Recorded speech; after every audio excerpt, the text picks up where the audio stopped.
This is Pioneer's AVIC-7000NEX. It's an in-dash AM/FM CD and DVD player. It has a 7-inch motorized touchscreen, built-in Bluetooth, built-in HD radio, and also has a built-in navigation system. Let's take a look and see what's in the box.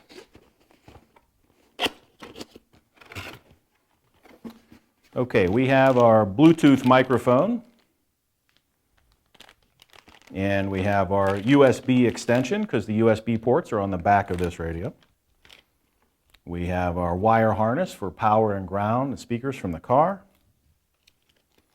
We have our auxiliary input extension because auxiliary input is also on the back of the radio. This is our GPS antenna and mount, and the GPS antenna is meant to be kept on the inside of the vehicle. This is our mounting screws.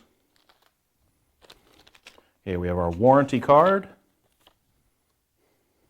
This is our installation manual. And lastly, we have the owner's manual, which is on a CD-ROM. So let's get the radio out of the box here. The AVIC-7000NEX has a very simple front panel layout. This is the 7-inch motorized touchscreen, and this is where you'll do almost all of your interaction with the radio. Across the bottom here, we have our hard keys. The AVIC-7000NEX back panel has a ton of connectivity options.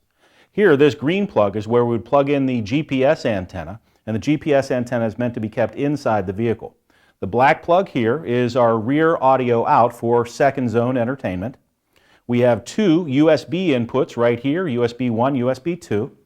And this yellow port is our RGB adapter for connecting a number of different phones.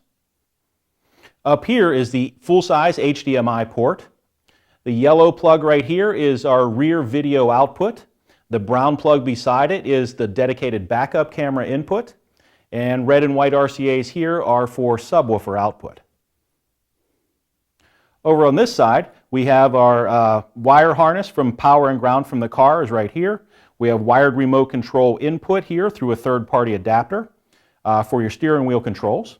Then we have auxiliary input right here, and your AM/FM and HD radio antenna input from the car is right here. Across the top, we have our iDataLink Maestro input. And then here is our Sirius XM tuner input with the optional SXV200 tuner. And here is our Bluetooth microphone input. On the pigtail for the RCAs, we have a mute wire. We have two sets of RCAs, front and rear RCA output for audio. Then the longer RCAs are audio-video input, but the video input can also be set up as a second camera input. And that is Pioneer's AVIC-7000NEX and what's in the box.